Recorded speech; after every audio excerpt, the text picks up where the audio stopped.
70평생을 자식만 보고 살아온 어머니. 그런데 돌아온 건 배신뿐이었습니다. 이 집 팔아서 요양원으로 보내자는 아들과 며느리의 계획을 우연히 알게 된 한 노모의 충격적인 결단이 화제입니다. 자신의 도장을 몰래 사용한 자식을 경찰에 고소한 70세 어머니의 용기 있는 선택. 그리고 그 후 인생 70에 시작된 놀라운 변화가 많은 이들의 가슴을 울리고 있습니다. 과연 무슨 일이 있었던 걸까요? 지금부터 여러분께 그 특별한 이야기를 전해드리겠습니다. 여기서 잠깐 더 많은 이야기와 재미있는 콘텐츠를 놓치지 않으시려면 지금 바로 구독과 알림 설정을 해주세요. 여러분의 관심이 저희 채널에게 큰 힘이 됩니다. 새벽 4시 시장 공기는 이미 생선 비린내와 간장 향으로 가득 찼습니다. 이복희는 오늘도 어김없이 자리를 펴니다. 70평생을 이어온 일상이었죠. 손끝이 트고 허리가 끊어질 듯해도 그녀의 얼굴에는 미소가 담겨 있었어요. 오늘도 손님 많이 오세요. 활기찬 목소리로 큰 소리치지만 사실 그 목소리 속에는 세월의 무게가 묻어 있었습니다. 복희는 남편을 일찍 여의고 두 아들을 키우기 위해 생선 장사를 시작했습니다. 큰아들 태섭이 대학 갈 때도 작은아들 진석이 미국 유학 갈 때도 복희의 손은 늘 생선 비늘로 반짝였어요. 그렇게 쌓아온 돈으로 아파트까지 마련했으니 이제는 편히 쉴 때도 됐을 텐데요. 어머니, 이건 좀 다시 해주세요. 현수 교복에 단추 하나 떨어졌던데요. 아침 7시 막 시장에서 돌아와 손을 씻던 복희에게 며느리 세린이 건넨 첫 마디였습니다. 복희는 피곤한 몸을 이끌고 바늘을 찾았죠. 며느리는 한마디 감사 인사도 없이 화장실로 들어갔어요. 이런 일이 한두 번이 아니었습니다. 엄마, 현수 도시락은요? 아들 태섭이 넥타이를 매며 물었어요. 벌써 싸놨지. 저기 식탁 위에 있잖아. 복희는 손주 도시락을 정성껏 싸놓았습니다. 사실 태섭이네로 들어온 지 3년 복희는 집안일의 대부분을 도맡아 하고 있었어요. 처음엔 내가 도울 일이 많아서 좋다고 생각했지만 점점 하녀 취급받는 느낌이 들었죠. 어머님, 이번 주말엔 친정 좀 다녀오세요. 우리끼리 좀 조용했으면 좋겠어요. 식사 중 세린의 말에 복희는 숟가락을 멈췄습니다. 태섭은 신문만 보고 있었죠. 복희는 무슨 말을 해야 할지 몰라 그저 밥을 먹었어요. 속으로는 눈물이 핑 돌았지만 70평생 참아온 인생, 이번에도 그냥 삼켰습니다. 작은 방으로 돌아온 복희는 벽에 걸린 액자를 바라봤어요. 두 아들이 어렸을 때 찍은 사진이었습니다. 진석이는 요즘 미국에서 연락이 뜸했어요. 바쁘다고 했지만 복희는 가끔 보고 싶어 전화를 걸었죠. 그러면 진석은 언제나 엄마, 내가 나중에 전화할게라고 했습니다. 그 나중이 언제인지는 알 수 없었어요. 다음 날 식탁에서 예상치 못한 대화가 오갔습니다. 여보, 이 집 팔아서 전세로 가는 게 어때? 대출금 갚고 현수 학원비도 마련하고. 세린의 말에 태섭이 고개를 끄덕였어요. 맞아. 그리고 어머니는 요양원이 좋지 않을까? 우리도 공간이 좁아지니까. 복희는 숨이 멎는 것 같았습니다. 자신이 피땀 흘려 마련한 집, 그 집의 주인인 자신을 요양원으로 보내겠다고. 복희는 아무 말도 하지 못했어요. 그저 얼어붙은 듯 앉아 있었죠. 그날 밤 복희는 서랍 속에서 통장을 꺼내 보았습니다. 그리고 집 등기부등본도 확인했어요. 분명 집은 자신의 이름으로 되어 있었습니다. 하지만 통장을 보니 최근 큰 금액이 인출된 기록이 여러 번 있었어요. 복희는 그런 적이 없었습니다. 심장이 쿵쾅거렸어요. 이게 무슨 일이지? 복희는 떨리는 손으로 서류들을 다시 확인했습니다. 그리고 그 순간 자신의 인감도장이 평소 있던 자리에 없다는 것을 깨달았어요. 이게 도대체 무슨 일이지? 복희의 마음속에 분노와 배신감이 서서히 피어오르기 시작했습니다. 밤은 깊어갔지만 이복희는 좀처럼 잠들 수 없었습니다. 창밖으로 보이는 도시의 불빛이 마치 자신의 혼란스러운 마음처럼 흔들리는 것 같았어요. 통장의 기록들과 사라진 도장이 머릿속을 맴돌았죠. 세상을 다 준 자식들이 자신을 이렇게 배신할 수 있다는 사실이 믿기지 않았습니다. 혹시 내가 오해하는 걸까? 보키는 스스로에게 물었지만 직감은 이미 진실을 알고 있었어요. 새벽녘이 되어서야 겨우 잠이 들었고 다음 날 아침 평소보다 늦게 일어났습니다. 태섭과 세리는 이미 출근했고 손자 현수는 학교에 갔겠죠. 집에 혼자 남은 보키는 용기를 내어 태섭의 서재로 향했습니다. 서랍을 하나씩 열어보던 보키는 세 번째 서랍에서 자신의 도장을 발견했어요. 그것도 몇 장의 계약서와 함께요. 떨리는 손으로 서류를 펼쳐보니 은행 대출 관련 서류였습니다. 모두 보키의 이름으로 되어 있었죠. 도장은 분명 자신의 것이지만 서명은. 보키는 눈을 비볐습니다. 자신의 서명과는 분명 달랐어요. 이게 위조된 거야? 정적 속에서 보키의 심장 박동 소리만 크게 들렸습니다. 평생을 살면서 이런 배신감은 처음이었어요. 손이 떨려 서류를 제대로 잡을 수조차 없었죠. 자신이 모르는 대출이 2천만 원이나 되었습니다. 아들과 며느리가 자신의 도장을 몰래 사용한 것이 분명했어요. 보키는 서류를 다시 제자리에 놓고 방을 나왔습니다.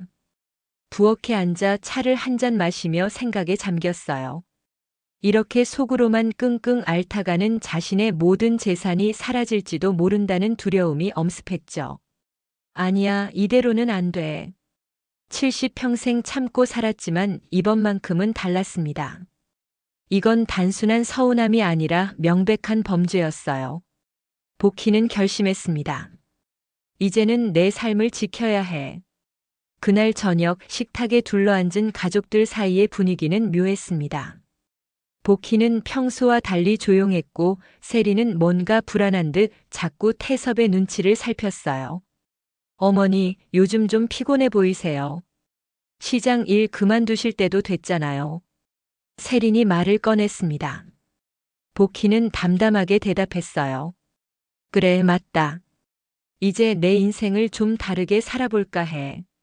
태섭이 젓가락을 내려놓았습니다. 어머니, 무슨 말씀이세요? 나도 이제 나를 위한 삶을 살고 싶구나. 평생 너희를 위해 살았으니 이제는 내 차례란다. 태섭과 세리는 서로 눈빛을 교환했어요. 뭔가 심상치 않음을 느낀 듯 했죠. 그러니까 어머님이 하시고 싶은 게 뭐예요? 세린이 조심스럽게 물었습니다. 보키는 미소를 지었어요. 그건 내가 천천히 생각해 볼 거야. 아, 그리고 내일 은행에 좀 들릴 생각이란다. 통장 정리도 하고. 이 말에 태섭과 세린의 얼굴이 창백해졌습니다. 보키는 그 반응을 똑똑히 보았어요. 의심이 확신으로 바뀌는 순간이었죠. 다음 날 아침 보키는 평소보다 일찍 나섰습니다. 하지만 시장으로 향하는 대신 버스를 타고 시내로 향했어요. 맞은편에 앉은 노부부의 모습이 눈에 들어왔습니다. 노인은 할머니의 손을 꼭 잡고 있었고 두 사람은 가끔 서로를 보며 웃었어요. 보키는 문득 자신의 젊은 시절을 떠올렸습니다. 남편이 살아있었다면 자신도 저렇게 누군가의 손을 잡고 노년을 보냈을까요? 버스가 법원 근처에 도착했습니다. 보키는 주소가 적힌 메모를 확인하며 내렸어요. 친구 인숙이 추천해준 변호사 사무실을 찾아가는 길이었습니다. 인숙은 얼마 전 비슷한 일을 겪었다고 했어요. 장윤재 변호사님 사무실이 여기 맞나요? 보키가 건물 안내판을 보며 물었습니다. 안내 데스크의 젊은 직원이 친절하게 대답했어요. 네, 5층입니다. 엘리베이터 타시면 돼요. 보키는 떨리는 마음으로 엘리베이터 버튼을 눌렀습니다. 평생 법적인 일과는 거리가 멀었던 그녀에게 변호사 사무실 방문은 큰 용기가 필요한 일이었어요. 엘리베이터 문이 열리고 장윤재 법률사무소라는 간판이 보였습니다. 보키는 깊은 숨을 들이마시고 사무실 문을 두드렸어요. 들어오세요. 차분하고 따뜻한 목소리가 안에서 들려왔습니다. 안녕하세요. 장윤재 변호사입니다. 단정한 정장 차림의 40대 남성이 복희를 맞이했습니다. 그의 눈빛은 날카로웠지만 표정은 따뜻했어요. 책상 위에는 서류들이 가지런히 정리되어 있었고 벽에는 법률 관련 서적이 빼곡했습니다. 저는 이복희라고 합니다. 차인숙 소개로 왔어요. 복희의 목소리는 떨렸습니다. 생전 처음 변호사를 찾아온 그녀에게 이 모든 상황은 낯설기만 했어요. 아, 인숙 씨 소개로 오셨군요. 앉으세요. 어떤 일로 오셨는지 말씀해 주시겠어요? 장윤재가 차분하게 물었습니다. 복희는 자신의 상황을 천천히 설명했어요. 아들과 며느리가 자신의 도장을 몰래 사용한 집을 팔아 요양원에 보내려는 계획까지. 말을 할수록 목이 메어왔지만 복희는 끝까지 이야기를 마쳤습니다. 제가 평생 고생해서 마련한 집인데 이렇게 빼앗길 순 없어요. 장윤재는 진지하게 이야기를 들은 후 고개를 끄덕였습니다. 이복희님, 분명히 말씀드리자면 이건 명백한 사문서 위조입니다. 도장을 무단으로 사용한 것은 물론 서명까지 위조했다면 형사처벌 대상이에요. 복희는 그 말에 가슴이 철렁 내려앉았습니다. 형사처벌이라는 단어가 무겁게 다가왔어요. 자신의 아들을 법정에 세우게 될지도 모른다는 생각에 망설임이 밀려왔죠. 그렇지만 그래도 내 아들인데. 장윤재는 부드럽게 말했습니다. 마음이 많이 아프시겠네요. 하지만 이복희님, 이런 일이 계속된다면 님의 모든 재산이 위험해질 수 있어요.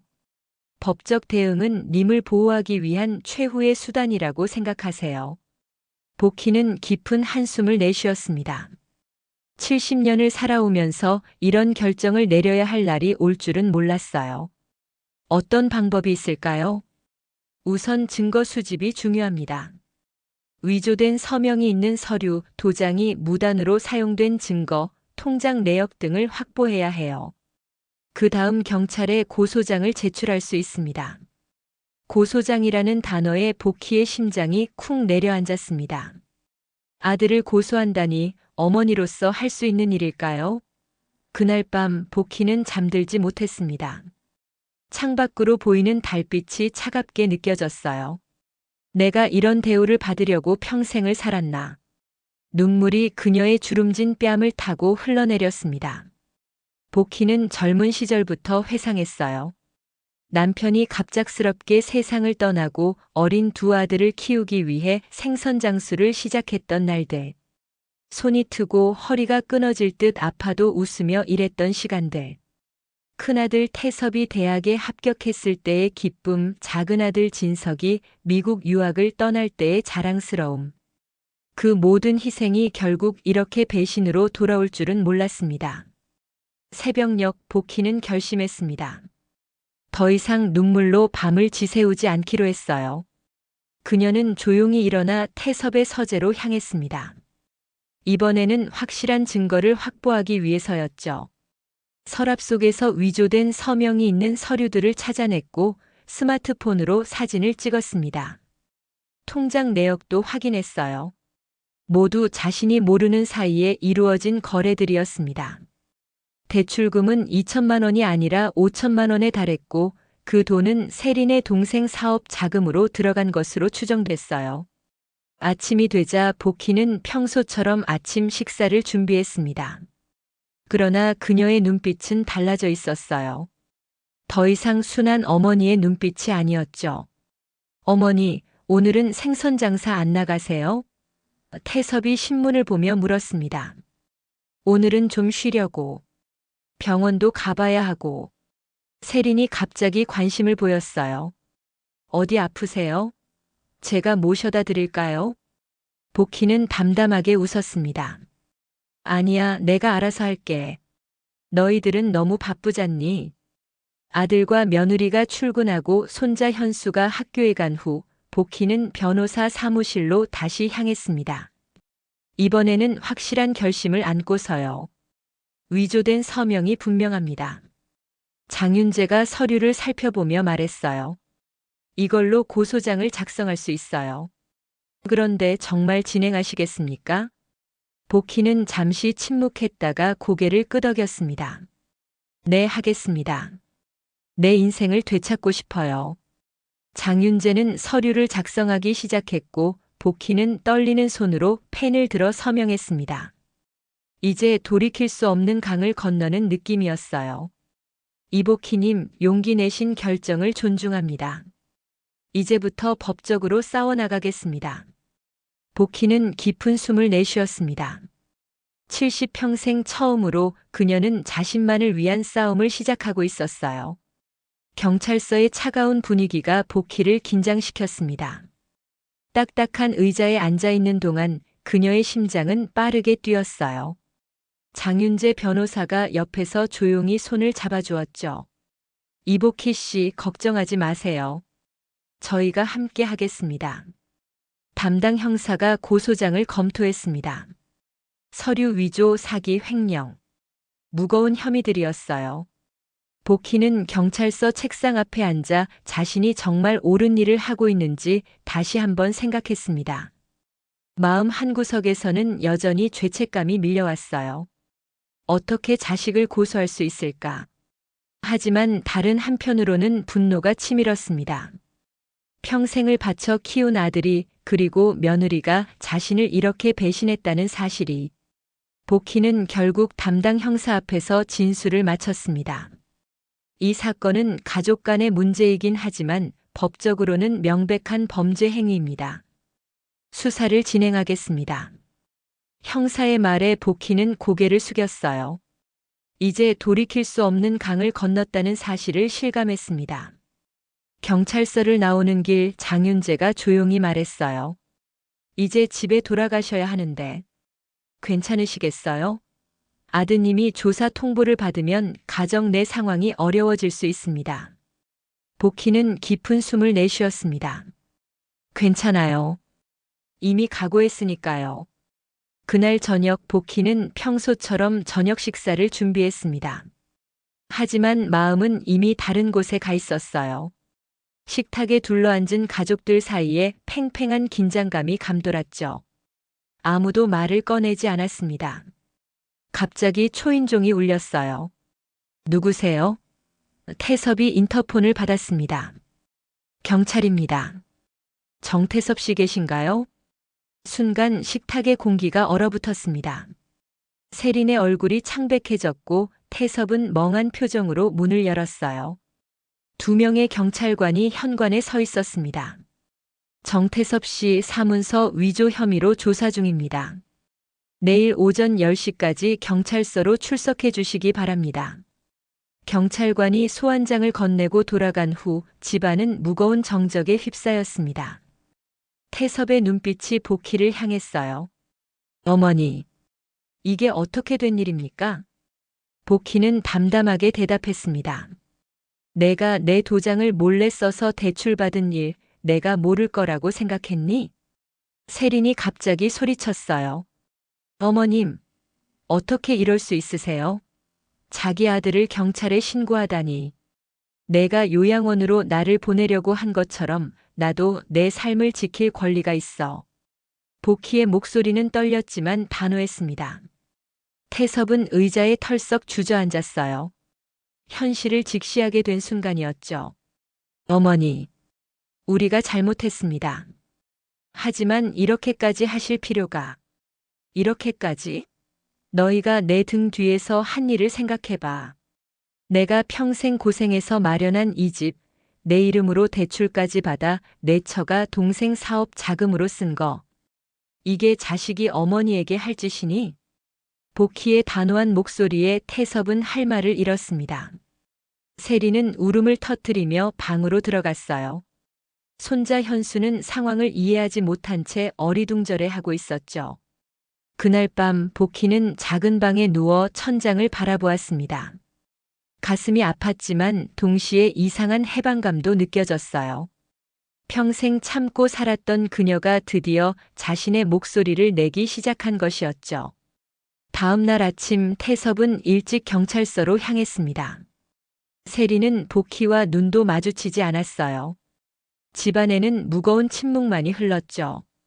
복희는 오랜만에 시장에 나가지 않기로 했습니다. 대신 오래된 서랍을 열어 젊은 시절의 물건들을 꺼내보았어요. 그 중에는 미술 학원 모집 안내장도 있었습니다. 복희는 젊었을 때 그림을 배우고 싶었지만 생계를 위해 포기했었죠. 이제라도 시작해볼까? 그녀는 문득 자신을 위한 삶을 살아보고 싶다는 생각이 들었습니다. 평생 자식을 위해 살아온 그녀가 이제는 자신만의 꿈을 찾아가기로 했어요. 오후 친구 인숙에게 전화가 왔습니다. 복희야, 어떻게 됐어? 변호사는 만났고, 응, 다 했어. 이제 내 인생을 찾아가려고 해. 인숙의 목소리가 밝아졌어요. 잘했어. 우리도 이제 우리 인생 살아야지. 내일 우리 동네 문화센터에 같이 가볼래? 수채화 강좌가 새로 생겼대. 복희는 미소를 지었습니다. 그래, 가자. 이제 나를 위한 시간을 가져볼까 해. 전화를 끊은 후 복희는 창밖을 바라보았습니다. 봄빛이 완연한 거리가 새롭게 보였어요. 마치 그녀의 인생에도 새로운 봄이 찾아온 것 같았죠. 저녁 무렵 태섭이 경찰서에서 돌아왔습니다. 얼굴이 지쳐 보였어요. 복희는 아들이 자신을 원망할 것이라 생각했지만 태섭의 표정은 의외로 담담했습니다. 어머니, 제가 잘못했습니다. 정말 죄송합니다. 복희는 아들을 바라보았어요. 그녀의 눈에는 이제 분노보다는 씁쓸함이 더 커 보였습니다. 앞으로 어떻게 할 거니? 태섭은 고개를 숙였습니다. 일단 대출금부터 갚겠습니다. 그리고 어머니 뜻대로 하셨으면 좋겠어요. 복희는 고개를 끄덕였습니다. 이제 그녀의 삶은 새로운 방향으로 나아가기 시작했어요. 봄의 햇살이 문화센터 창문을 통해 따스하게 비춰들었습니다. 이복희는 처음으로 수채화 붓을 손에 쥐고 있었어요. 실수할까봐 손이 떨렸지만 마음 한구석에서는 설레는 기분도 느껴졌죠. 그녀 옆에는 친구 인숙이 앉아 있었습니다. 복희야, 너 생각보다 솜씨가 좋은데?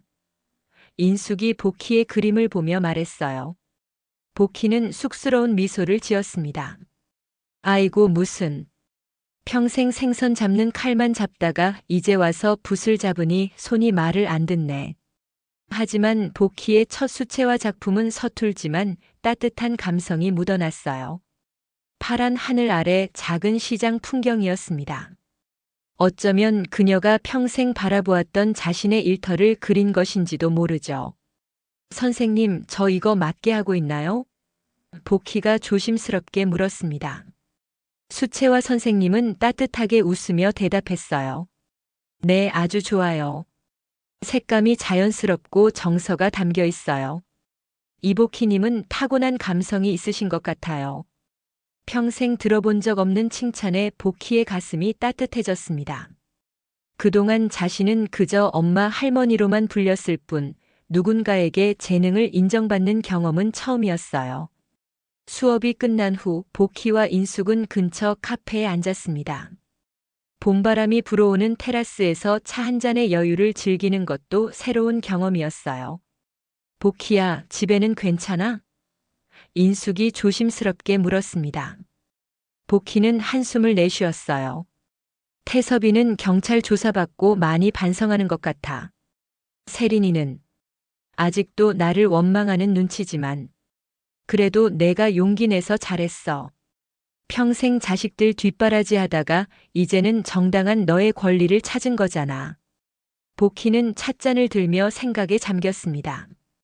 법적 대응이라는 극단적인 선택을 했지만 그것이 오히려 그녀에게 새로운 삶의 전환점이 되었어요. 이제 앞으로 뭐 할 거야? 인숙이 물었습니다. 글쎄, 그림도 계속 배우고 싶고 이제는 나를 위한 시간을 갖고 싶어. 아, 그리고 내 방도 다시 꾸밀까 해. 복희가 평생 처음으로 자신의 꿈을 이야기하는 모습을 보며 인숙은 미소 지었어요. 두 노인은 봄 햇살 아래서 오랜만에 마음 편한 대화를 나눴습니다. 집으로 돌아온 복희는 작은 방의 문을 열었습니다. 이제 이 공간을 정말 자신의 방으로 만들고 싶다는 생각이 들었어요. 오랫동안 짐 보관소처럼 사용되던 방 한쪽을 정리하기 시작했습니다. 오래된 상자들 사이에서 젊은 시절 사진첩을 발견했어요. 26살 때 남편과 함께 찍은 사진, 두 아들이 어릴 적 해수욕장에서 찍은 사진들. 그 시절엔 모두 행복해 보였습니다. 그때는 정말 행복했었지. 복희는 사진첩을 넘기다가 한 장의 사진에 멈췄습니다. 20살 무렵 미술학원에 다니던 시절의 자화상이었어요. 까맣게 잊고 있었던 기억이 물밀듯이 밀려왔습니다. 그 시절 그녀에게도 꿈이 있었고 그림을 그리는 것이 그 꿈의 일부였어요. 이제라도 늦지 않았어. 복희는 결심했습니다. 방 한쪽에 작은 그림 공간을 마련하기로 했어요.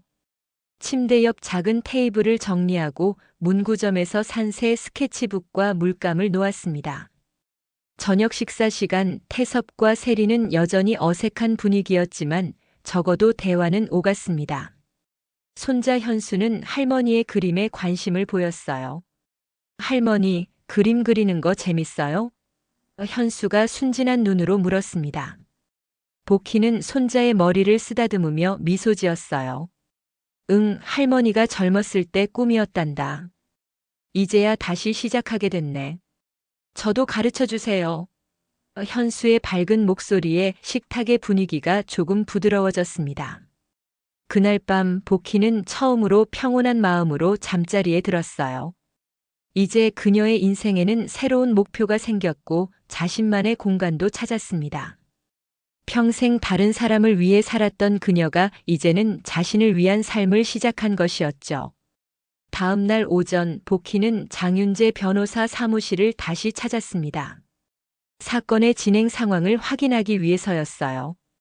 이복희님, 어서 오세요. 어떻게 지내셨어요?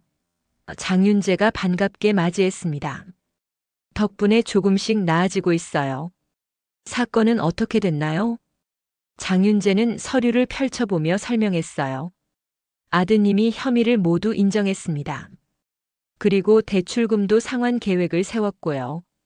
중요한 것은 집에 대한 권리가 복희님께 온전히 있다는 것이 다시 확인됐어요. 복희는 안도의 한숨을 내쉬었습니다. 이제 적어도 자신의 집을 빼앗길 걱정은 하지 않아도 된다는 사실이 다행이었어요. 그리고 이제 어떻게 하실 건가요? 아드님 부부와의 관계는요? 복희는 잠시 생각에 잠겼습니다. 아직은 모르겠어요. 하지만 이제 내 삶에 집중하려고 해요. 그림도 배우고 친구들도 만나고. 그리고 작은 아들 진석이한테도 연락해 볼까 해요. 장윤재는 미소를 지었습니다. 좋은 결정이네요. 이제 복희님의 시간입니다. 사무실을 나오는 복희의 발걸음은 이전보다 가벼웠어요. 마치 무거운 짐을 내려놓은 것 같은 기분이었습니다. 시장 근처를 지나가다 복희는 문득 자신의 오래된 생선 가게를 바라보았어요. 평생을 바쳐온 그곳이었지만 이제는 새로운 시작을 위해 떠나야 할 때라는 생각이 들었습니다. 문화센터에서의 수업이 끝난 후 이복희는 이제 자신만의 루틴을 만들어가고 있었습니다. 매주 수요일과 금요일은 수채화 교실, 화요일은 인숙과 함께하는 요가 수업. 70평생 처음으로 그녀는 자신만의 시간표를 가지게 된 것이었죠. 복희 씨, 이번 주 그림은 정말 발전이 많이 느껴져요. 수채화 선생님이 복희의 그림을 보며 칭찬했습니다. 2달이 지난 지금 복희의 그림은 놀라울 정도로 변화해 있었어요. 처음엔 서툴렀던 붓질이 이제는 자신감 있게 변했고 색감도 더욱 풍부해졌습니다. 감사합니다, 선생님. 제가 이렇게 즐거울 줄 몰랐어요. 복희는 진심으로 대답했습니다. 70년을 살면서 그녀는 이제야 자신이 정말 좋아하는 일을 찾은 것 같았어요. 집에 돌아와서도 그녀는 작은 방 한켠에 마련한 그림 공간에서 시간을 보냈습니다. 창문을 통해 들어오는 오후 햇살 아래 붓을 놀리는 시간이 그녀에게는 가장 행복한 순간이었죠. 한편 태섭과 세린의 집에서의 분위기는 미묘하게 변해갔습니다. 태섭은 형사처벌은 면했지만 벌금형을 받았고 회사에서의 위치도 흔들렸어요. 계속되는 경제적 압박에 세린은 점점 예민해져 갔죠. 어머님, 저희가 이사 갈 수도 있을 것 같아요. 어느 저녁 세린이 조심스럽게 말을 꺼냈습니다. 복희는 차분하게 대답했어요. 그럴 수도 있겠지. 너희가 편한 대로 하렴. 복희의 담담한 반응에 세린은 당황한 듯 했습니다. 예전에 복희라면 어디로 가려고? 같이 살아야지라고 했을 테니까요. 하지만 이제 복희는 달라져 있었습니다. 자신의 삶이 있고 자신의 공간이 있었어요. 그날 밤 복희는 작은 아들 진석에게 영상통화를 걸었습니다. 미국에 간 후로 연락이 뜸했던 진석이었지만 최근 어머니의 상황을 알고 자주 전화를 하기 시작했어요. 엄마, 정말 그림 배우는 게 재밌어요? 다음에 제가 갈 때 보여주세요. 진석의 목소리가 화면 너머로 들려왔습니다. 복희는 미소 지었어요. 그럼 너도 놀랄걸. 엄마가 제법 실력이 늘었다니까. 엄마, 형이랑은 괜찮아요? 제가 다음 달에 휴가 써서 한국에 갈까 해요. 복희는 잠시 생각에 잠겼습니다. 작은 아들이 와준다면 정말 기쁠 텐데 현재 가정 상황이 복잡했어요. 와주면 정말 좋겠다. 엄마가 직접 만든 반찬으로 대접할게. 통화를 마친 후 복희는 창밖을 바라보았습니다. 여름 밤하늘의 별들이 유난히 밝아 보였어요. 그녀는 문득 자신의 삶이 이렇게 바뀔 수 있다는 것이 신기했습니다. 다음 날 아침 복희는 일찍 일어나 시장으로 향했습니다. 이제는 일하러 가는 것이 아니라 오랜 친구들을 만나러 가는 것이었어요. 어머, 복희. 요즘 얼굴이 참 좋아 보인다. 오래된 생선가게 옆 반찬가게 주인 김 씨가 반갑게 인사했습니다. 복희는 웃으며 대답했어요. 그래. 요즘 그림 배우느라 정신이 없어.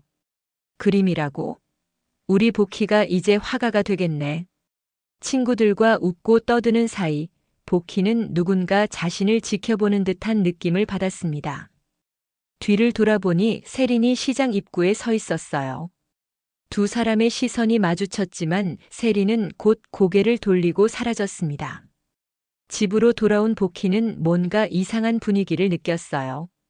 태섭의 방에서 낮은 목소리로 대화하는 소리가 들렸습니다. 어떻게든 설득해봐야 해. 이대로는 우리가 무너져. 세린의 다급한 목소리였습니다.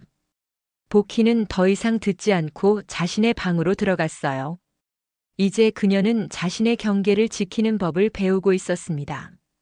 오후 장윤재 변호사에게서 전화가 왔습니다. 이복희님, 중요한 소식이 있습니다. 은행 대출 관련해서 추가 조사 결과 세린 씨 명의로도 대출이 있었고 그 돈이 모두 세린 씨 동생의 사업에 들어간 것으로 확인됐어요. 복희는 놀라서 말을 잇지 못했습니다. 자신이 알던 것보다 상황이 더 심각했던 거였어요. 그렇군요. 그럼 이제 어떻게 해야 하나요? 일단 법적으로는 복희님의 권리가 확보된 상태입니다. 하지만 태섭 씨와 세린 씨가 경제적으로 어려움을 겪고 있는 것 같아요. 집을 처분해야 할지도 모른다는 이야기가 있더군요. 복희는 깊은 한숨을 내쉬었습니다. 아들 부부가 집을 나가야 한다면 손자 현수는 어떻게 될까요? 그녀의 마음이 복잡해졌어요. 그날 저녁 예상치 못한 방문객이 찾아왔습니다. 세린의 동생이었어요. 그는 복희 앞에 무릎을 꿇었습니다. 장모님, 정말 죄송합니다. 제 사업 때문에 누나와 형부가 이런 어려움을 겪게 해서요. 제가 최선을 다해 갚겠습니다. 복희는 의외의 상황에 당황했지만 차분하게 대응했어요. 일어나세요. 앉아서 이야기합시다. 세린의 동생은 물기 어린 눈으로 상황을 설명했습니다. 사업 실패로 빚더미에 앉게 되자 세린이 자신을 도우려고 이런 일을 저질렀다는 것이었어요. 이제 사업이 조금씩 회복되고 있으니 빚을 갚겠다는 약속이었습니다. 복희는 마음이 복잡했습니다.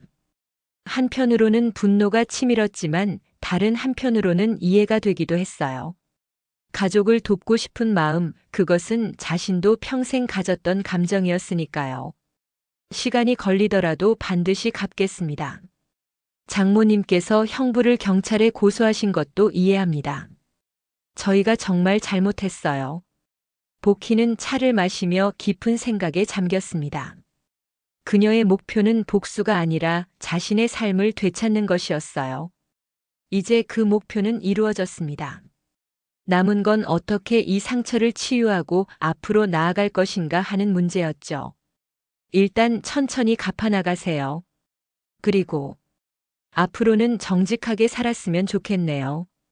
복희의 말에 세린의 동생은 깊이 고개를 숙였습니다. 그가 떠난 후 복희는 창가에 앉아 밤하늘을 바라보았어요. 분노와 상처가 아직 남아 있었지만 그녀의 마음속에는 조금씩 평온함이 찾아오고 있었습니다. 가을의 시작을 알리는 선선한 바람이 복희의 방으로 불어들었습니다. 그녀는 점점 실력이 늘어가는 수채화 작품들을 벽에 걸어두었어요. 창가에 앉아 붓을 놀리는 시간이 이제는 그녀의 일상이 되었습니다. 작은 방은 더 이상 작지 않았어요.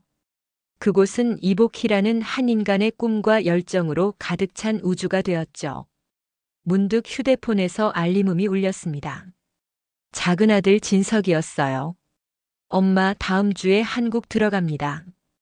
이번에는 한 달 정도 있을 거예요. 복희의 얼굴에 환한 미소가 번졌습니다. 오랜만에 만날 아들을 생각하니 가슴이 설렜어요. 하지만 동시에 걱정도 되었습니다. 집안 상황이 복잡했으니까요. 그래, 아들. 엄마가 맛있는 거 많이 해줄게. 메시지를 보내고 나서 복희는 문득 이 집에서의 상황을 생각했습니다. 태섭과 세리는 여전히 어색한 관계를 유지하고 있었어요. 식사 시간에 간단한 대화만 오갈 뿐 깊은 이야기는 나누지 않았죠. 고소 사건 이후 그들은 복희를 대하는 태도가 완전히 달라졌습니다. 오후 복희는 장윤재 변호사와 약속이 있었어요. 법적 절차가 거의 마무리되어 가고 있었습니다. 복희의 재산권은 완전히 보호받게 되었고 태섭의 벌금형도 확정되었어요. 이복희님, 이제 거의 마무리 단계입니다. 어떤 느낌이신가요? 장윤재가 따뜻한 미소로 물었습니다. 복희는 잠시 생각에 잠겼어요.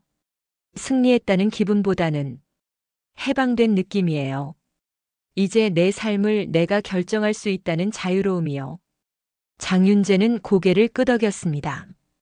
많은 어르신들이 자신의 권리를 포기하시는데 복희님은 용기를 내셨어요.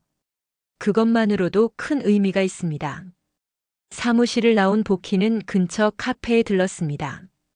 혼자 차를 마시며 창밖을 바라보는 것도 이제는 익숙한 일상이 되었어요. 문득 길 건너에 세린이 서 있는 것이 보였습니다. 눈이 마주치자 세린은 잠시 망설이다가 카페로 들어왔어요. 어머님, 잠시 말씀 좀 나눠도 될까요? 복희는 의외의 방문에 놀랐지만 자리를 권했습니다. 세린은 어색하게 앉아 한참을 말을 꺼내지 못했어요. 어머님, 저 정말 죄송합니다. 갑작스러운 사과에 복희는 당황했습니다. 세린의 눈에는 눈물이 고여 있었어요. 제가 너무 이기적이었어요.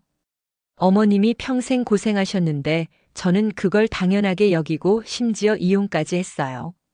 정말 부끄럽습니다. 복희는 세린의 모습을 가만히 바라보았어요.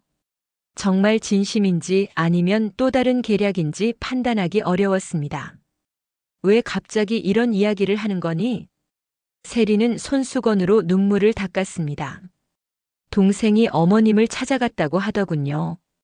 그 일로 많이 생각했어요. 그리고 현수가 할머니를 많이 보고 싶어 해요. 어머님이 빈방에 혼자 계시니 아이가 너무 서운해하고요. 복희의 마음이 흔들렸습니다. 손자 현수는 이 모든 상황에서 무고한 희생자였어요. 현수를 생각하니 가슴이 아팠습니다. 어머님, 아이들 생각해서라도 용서해 주세요. 세리는 갑자기 자리에서 일어나 복희 앞에 무릎을 꿇었어요. 카페에 있던 사람들이 놀란 듯 쳐다보았습니다. 세리나 일어나. 여기서 이러면 안 돼. 복희가 당황해서 말했어요. 저희가 정말 잘못했어요. 태섭이도 매일 후회하고 있어요. 집을 팔고 이사를 가겠다고 했지만 사실 경제적으로 너무 어려워져서 그런 거였어요. 어머님 덕분에 지금은 조금씩 해결되고 있어요. 세린의 눈물 어린 고백에 복희의 마음이 더욱 흔들렸습니다. 머릿속에서는 이건 또 다른 속임수일 수도 있어라는 경계심이 들었지만 가슴 한편에서는 가족의 화해를 바라는 마음도 있었어요. 세린아, 나는 너희를 미워해서 그런 게 아니었어. 내 삶을 지키고 싶었을 뿐이야. 세린은 고개를 끄덕였습니다. 알아요, 어머님. 저희가 정말 이기적이었어요. 태섭이도 지금은 회사에서 어려움을 겪고 있지만 열심히 일하고 있어요. 모든 빚을 갚겠다고요. 카페를 나오면서 복희는 복잡한 감정에 휩싸였습니다. 집으로 돌아가는 길 공원 벤치에 앉아 생각을 정리했어요. 마음 한편에서는 세린의 사과를 받아들이고 싶었지만 다른 한편에서는 여전히 의심이 남아 있었습니다. 지금 내가 흔들리면 다시는 내 삶을 되찾을 수 없어. 복희는 스스로에게 속삭였어요. 평생 다른 사람을 위해 살아온 그녀였기에 이제 와서 자신의 결심을 지키는 것이 쉽지 않았습니다. 그러나 이번만큼은 자신을 위한 선택을 해야 한다는 것을 알았죠. 집에 돌아오니 태섭이 거실에서 기다리고 있었습니다. 그의 얼굴은 지쳐 보였어요. 어머니, 세린이 만났다고 하더군요. 복희는 조용히 고개를 끄덕였습니다. 태섭은 깊은 한숨을 내쉬었어요. 어머니, 저도 정말 죄송합니다. 어머니의 도장을 몰래 사용한 것은 용서받을 수 없는 일이었어요. 하지만 어머니를 사랑하는 마음만은 변함없습니다. 복희는 아들의 눈을 바라보았습니다. 평생 자랑스러웠던 큰아들, 그가 이렇게 흔들리는 모습을 보니 마음이 아팠어요. 태섭아, 엄마는 너희를 미워하지 않아. 다만 내 삶도 소중하다는 걸 너희가 알아줬으면 했을 뿐이야. 태섭의 눈에 눈물이 고였습니다. 알고 있어요, 어머니. 이제야 그걸 깨달았어요. 복희는 잠시 생각에 잠겼습니다. 그리고 결심했어요. 다음 주에 진석이가 온다는구나. 우리 가족이 다시 한번 모여보는 건 어떨까? 태섭의 얼굴에 희미한 미소가 번졌습니다. 정말요? 어머니. 하지만 태섭아, 이제 엄마도 내 삶이 있어. 그걸 존중해 주길 바란다. 태섭은 진지하게 고개를 끄덕였습니다. 물론입니다, 어머니. 이제는 어머니의 행복을 진심으로 응원할게요. 그날 밤 복희는 창가에 앉아 밤하늘을 바라보았습니다. 마음속에 여전히 갈등이 있었지만 한 가지 확실한 것은 이제 그녀가 자신의 삶의 주인이 되었다는 사실이었어요. 이제 나를 위한 삶을 살 시간이야. 복희는 작은 방의 벽에 걸린 그림들을 바라보며 미소 지었습니다. 이것이 바로 그녀가 찾던 진정한 행복이었어요. 서울의 작은 갤러리는 평소보다 사람들로 붐볐습니다. 실버 아티스트 마이너스 새로운 시작이라는 제목의 전시회가 열리는 날이었어요. 입구에는 이복희의 이름이 다른 노년 작가들과 함께 적혀 있었습니다. 1년 전만 해도 상상할 수 없었던 일이 현실이 된 순간이었죠. 복희야, 오늘 내 그림 앞에 사람들이 제일 많이 모여 있더라. 인숙이 들뜬 목소리로 말했습니다. 복희는 쑥스럽게 웃었어요. 문화센터에서 그림을 배운 지 1년, 이제 그녀는 자신만의 스타일을 찾아가고 있었습니다. 시장의 풍경, 바다의 모습, 그리고 무엇보다 자신의 인생을 담은 자화상까지. 그녀의 그림에는 70년 인생의 희로애락이 담겨 있었어요. 그냥 취미로 시작한 건데 이렇게 전시회까지 하게 될 줄은 몰랐네. 복희는 겸손하게 말했지만 가슴속에서는 자부심이 일었습니다. 평생 자신을 위한 꿈을 미뤄왔던 그녀가 이제는 자신만의, 그리고 자신을 위한 성취를 이룬 것이었으니까요. 갤러리 한쪽에서 카메라 플래시가 터졌습니다. 지역 신문사에서 취재를 나온 것이었어요. 이보키 씨 70살에 처음 그림을 시작하셨다고 들었습니다. 어떤 계기가 있으셨나요? 기자의 질문에 보키는 잠시 생각에 잠겼습니다. 가족의 배신, 법적 대응, 그리고 새로운 시작. 그 모든 과정을 어떻게 설명할 수 있을까요? 인생은 언제든 새롭게 시작할 수 있다는 걸 깨달았어요. 70년을 살았지만 진짜 나를 위한 삶은 이제 시작했다고 생각합니다. 보키의 대답에 기자는 만족스러운 표정으로 메모를 했어요. 그때 갤러리 입구에서 움직임이 보였습니다. 태섭과 세린 그리고 손자 현수가 꽃다발을 들고 들어오고 있었어요. 그 뒤로는 미국에서 돌아온 진석의 모습도 보였습니다. 할머니, 할머니 그림이 제일 예뻐요. 현수가 달려와 보키를 안았습니다. 그 순간 보키의 눈시울이 뜨거워졌어요. 아이의 순수한 마음이 그녀의 가슴을 따뜻하게 데웠습니다. 태섭이 다가와 꽃다발을 건넸어요. 어머니 정말 자랑스럽습니다. 이런 멋진 전시회를. 말을 잇지 못하는 태섭의 눈에는 복잡한 감정이 담겨 있었습니다. 그동안의 갈등과 화해의 과정이 모두 그의 눈빛에 녹아있는 듯 했어요. 고마워, 태섭아. 와줘서 기쁘다. 보키는 담담하게 대답했습니다. 이제 그녀는 아들과의 관계에서도 당당한 한 사람으로 서 있었어요. 진석이 다가와 어머니를 껴안았습니다. 엄마 정말 대단해요. 제가 미국에서 친구들에게 자랑했어요. 우리 어머니가 화가가 되셨다고. 보키는 미소 지었어요.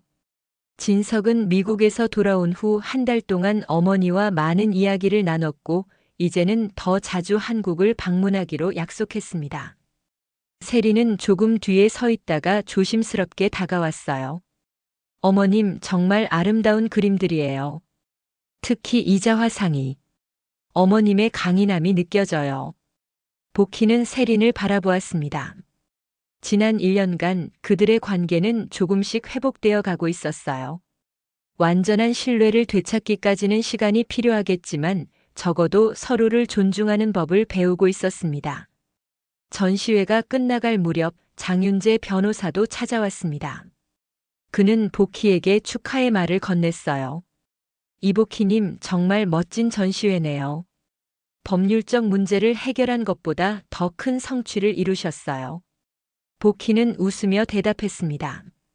변호사님 덕분에 제 권리를 지킬 수 있었고, 그래서 이런 새로운 삶을 시작할 수 있었어요.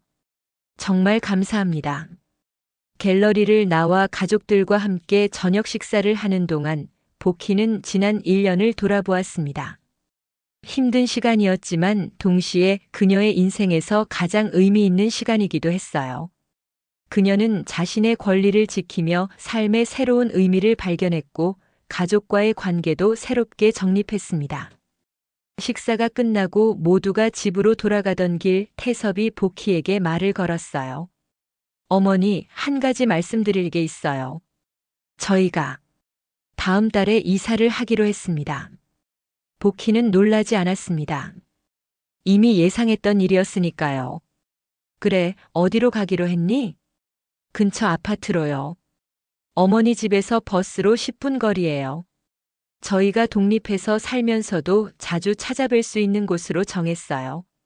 보키는 고개를 끄덕였습니다. 좋은 결정이구나. 너희 가족도 새로운 시작이 필요할 테니. 어머니, 정말 미안합니다. 그리고 감사합니다. 어머니가 우리를 용서해 주셔서. 보키는 아들의 말을 가로막았어요. 태섭아, 미안하단 말로 모든 게 끝나진 않아. 하지만 난 이제 내 삶을 살 거야. 그리고 그건 누구에게도 빼앗기지 않아. 태섭은 어머니의 강인한 눈빛에 고개를 숙였습니다. 그는 이제야 어머니를 한 개인으로 존중하는 법을 배우고 있었어요. 집으로 돌아온 보키는 자신의 방으로 향했습니다. 이제 이 집은 온전히 그녀만의 공간이 될 것이었어요. 처음엔 두렵기도 했지만 동시에 설레는 마음도 있었습니다. 새로운 시작, 새로운 도전이 그녀를 기다리고 있었으니까요. 창가에 앉아 밤하늘을 바라보며 보키는 노트에 새로운 계획을 적기 시작했습니다. 다음 전시회를 위한 그림 주제, 배우고 싶은 새로운 미술 기법, 그리고 가보고 싶은 여행지까지. 70평생 남을 위해 살았던 그녀가 이제는 자신만의 버킷리스트를 만들고 있었어요. 아직 늦지 않았어. 나의 인생은 지금부터야. 보키는 창밖으로 보이는 별들을 바라보며 미소 지었습니다. 그녀의 눈에는 더 이상 눈물이 아닌 희망의 빛이 반짝였어요. 그것은 자신의 삶을 되찾은 한 여인의 가장 아름다운 모습이었습니다. 내일은 또 어떤 그림을 그릴까? 보키는 행복한 고민에 빠지며 눈을 감았습니다. 내일은 또 다른 시작이 될 것이고 그녀는 그 시작을 온전히 자신만의 것으로 만들 준비가 되어 있었어요.